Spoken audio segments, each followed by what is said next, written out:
Under the vast expanse of the sky, a farmer labors tirelessly in his field, embodying the essence of rural life. The village market bursts with life as a farmer proudly presents his harvest. Hidden in the shadows, a thief observes, his eyes fixed on the farmer's growing wealth. A scheme begins to form in his mind. Under the cloak of night, the thief moves with cunning toward the farmer's home, his every step measured to betray no sound. A silent entry. Only the thief's eyes betray his greed as he slips into the shadows of the farmer's dwelling. Inside, the house is enshrouded in shadow, each corner concealing secrets as the thief navigates with practiced ease. Morning light pours through the shattered window, revealing the farmer's home in ruins. The farmer stands amidst the wreckage, his face a canvas of despair as he surveys the devastation. His calloused hand traces the lines of his weathered face, bearing the weight of unbearable loss.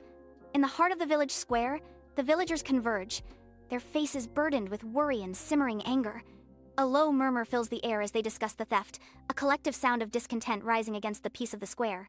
The distressed farmer receives comforting touches, a silent promise of unity and support in the face of injustice.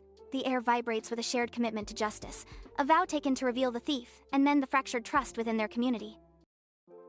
In the opulent king's bedchamber, the king lies in wait, a faint creak echoing through the silent night. The king gestures to his guards, commanding them to remain unseen, as the thief stealthily enters the chamber. A shadowy figure, the thief, silently picks the lock and slips into the king's chamber. From the shadows, the king observes the thief, his face a mask of amusement. In the heart of the palace treasury, the thief dances through the laser grids and pressure plates with the grace of a shadow. He bypasses mountains of gold and glittering jewels, seeking something far more elusive. His knowing gaze settles on a small, worn scroll of treasure beyond measure. He pockets the scroll and vanishes into the shadows, leaving untold riches untouched. Dawn casts a gentle light over the palace gardens as the king discovers a thief, frozen in place. Unarmed and unguarded, the king calmly approaches him. "I've been watching you. I want to understand why you do what you do." The thief, caught in the act, reveals a desire to test the king's security, a fascination with history, and a need to provide for my impoverished family. In the king's study, the king sits at his desk, a recovered scroll before him. "I could have you imprisoned or executed," the king says. The king continues, "But I believe you possess skills and knowledge that could benefit my kingdom. I offer you a position as my advisor on security and historical preservation." The thief stands stunned, grappling with the king's unexpected offer. High above the kingdom, the former thief, now an advisor, stands tall beside the king, their presence a beacon of unity and hope. He gestures passionately, revealing weak points in the defenses. The king listens, a smile playing on his lips. Sunlight drenches the picturesque village, where life unfolds in simple harmony. Children's laughter mingles with the rhythmic sounds of artisans at work, a symphony of daily life. Farmers tend their fields, their movements measured and familiar, as if dancing to the earth's ancient rhythm. A deceptive serenity masks the village's hidden vulnerabilities, making it an easy target for those with darker intentions. The tavern pulses with life, villagers immersed in laughter and stories, their tankards clinking. In the shadows, a hooded figure watches, eyes glinting as they methodically assess the room. "Did you hear about Old Man Hemlock? They say he found a gem, a real treasure." Another voice chimes in. "A treasure, you say?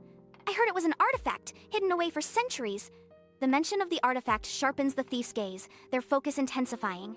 Under the veil of night, a thief slips into the village elder's home, where moonlight dances with shadows. Amidst ancient artifacts and hidden treasures, the thief's search triggers a silent alarm. The village elder stirs, his slumber disturbed by the intruder's presence, as tension fills the air.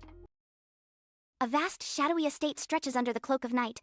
The moon casts long shadows, highlighting the high walls and imposing gates. A lone farmer, Jacob, is returning home from his fields, his lantern casting a small circle of light.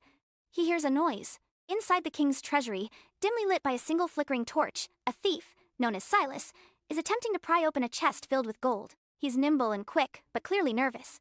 Sweat glistens on his brow as he struggles with the lock. Jacob cautiously approaches the treasury, drawn by the sounds of forced entry. He peeks through a window and sees Silas inside. He hesitates for a moment, weighing his options, then decides to intervene. He shouts, "Hey, what do you think you're doing in there?" Silas freezes, startled by Jacob's shout. He quickly gathers a handful of jewels and makes a desperate attempt to escape through a back window. Jacob bursts through the front door, blocking his path. A chase ensues across the estate grounds.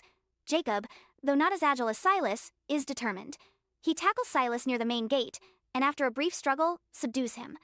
Silas, panting, says, "Let me go, I needed the money." The next day, Jacob and Silas stand before the king in his courtroom. The room is filled with courtiers and guards. Jacob recounts the events of the previous night.